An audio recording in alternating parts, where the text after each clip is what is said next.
Hello दोस्तों, नमस्कार। स्वागत है मेरे न्यू वीडियो में। और अभी तक आप चैनल को सब्सक्राइब नहीं किया तो सब्सक्राइब कीजिए। ये जो यूट्यूब चैनल है, इस पे हमेशा पॉलिटिक्स से रिलेटेड जो वीडियो है इस पे अपलोड होते रहता है। इस पे मैं एक एक विधानसभा का बात करता हूँ इस चैनल के ऊपर। आप देख सकते हैं किस विधानसभा में कौन सा कैंडिडेट चुनाव लड़ते हैं और उनका क्या वहाँ पे जातीय समीकरण है, कौन कौन सा जाति जो है चुनाव में अभी तक विधायक बनते रही है यहाँ से। तो आप अगर यहाँ से शुरू से देखिएगा तो इस विधानसभा क्षेत्र पे जो है ज़्यादा टाइम, मतलब यहाँ इस विधानसभा क्षेत्र में सबसे ज़्यादा जो विधायक बने हैं वो यहाँ पे राजपूत जाति का लोग बने हैं। एक ऐसा विधानसभा है जो यहाँ पे सबसे ज़्यादा तो विधानसभा में लोग पहुँचे हैं और राजपूत जाति के ही लोग पहुँचे हैं। उसके बाद सेकंड नंबर पे जो है यादव जाति का लोग पहुँचे हैं और थर्ड नंबर पे जो है यहाँ पे तिवारी, मतलब पंडित जाति का लोग जो हैं यहाँ पे तीसरा नंबर पे यहाँ पे पहुँचे हैं।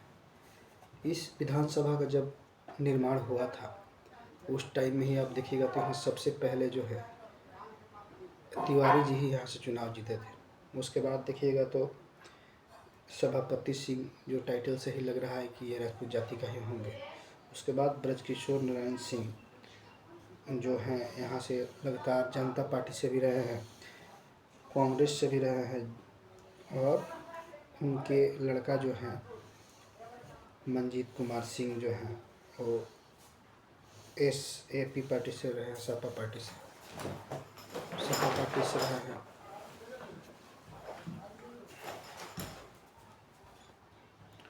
उनका लड़का जो है सपा पार्टी से रहे हैं मंजीत कुमार सिंह।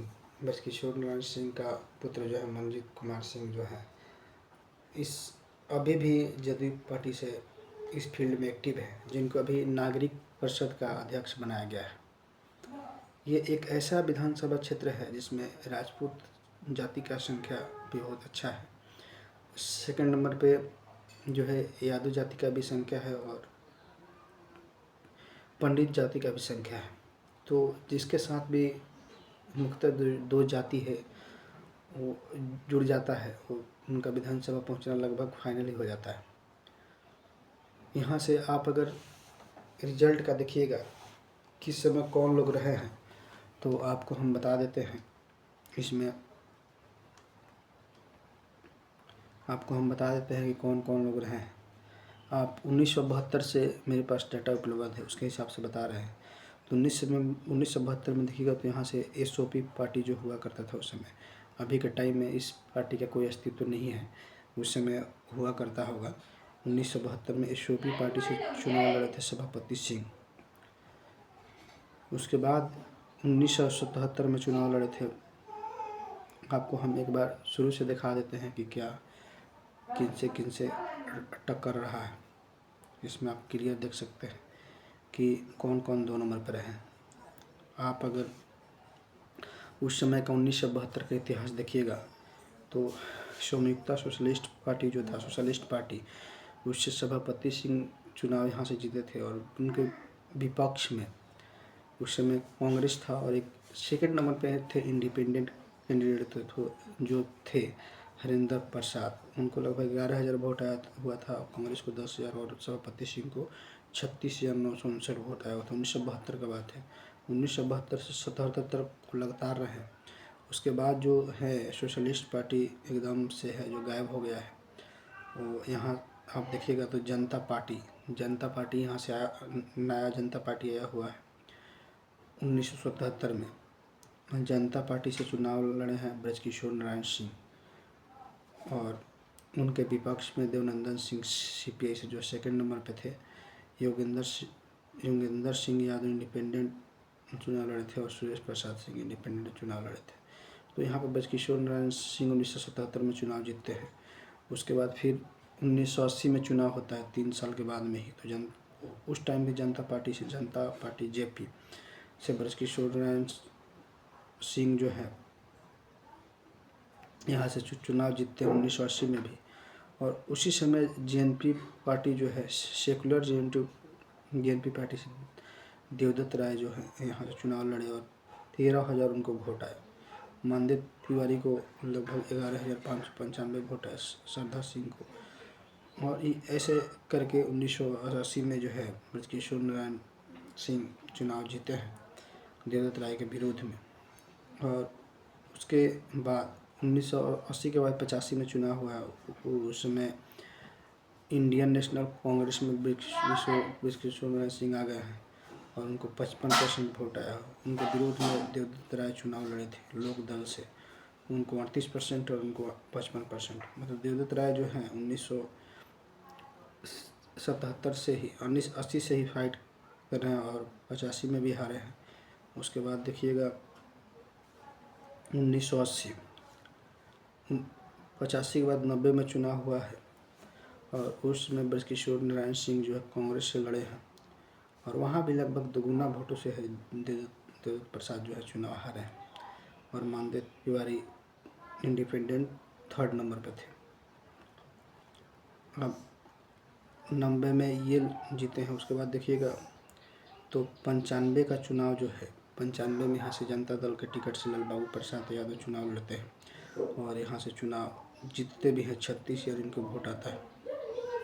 और ब्रजकिशोर नारायण सिंह 2nd नंबर पे कांग्रेस के कैंडिडेट रहते हुए हार जाते हैं और यहाँ से नया एक यादव कैंडिडेट का पहली बार जीत होता है यहाँ पे।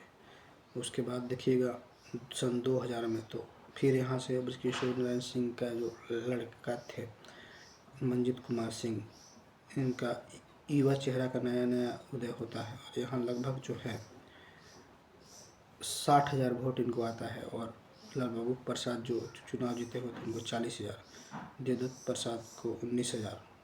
तो देवदत्त प्रसाद भी चुनाव लड़ना लगातार नहीं छोड़ते हैं।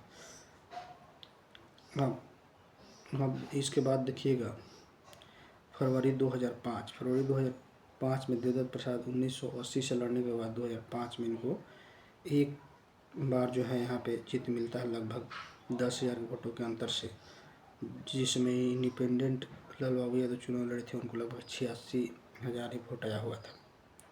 और मंजीत कुमार सिंह को 8600 वोट आया हुआ था, सॉरी। और मंजीत सिंह को 25,000 वोट आया हुआ था। देवदत्त राय को 36,000 वोट आया हुआ था। मंजीत कुमार सिंह जो है फरवरी 2005 में हारते हैं और उसके बाद अक्टूबर 2005 में भी हारते हैं। उस समय ज़्यादा वोटों से नहीं हारते हैं, लगभग उनको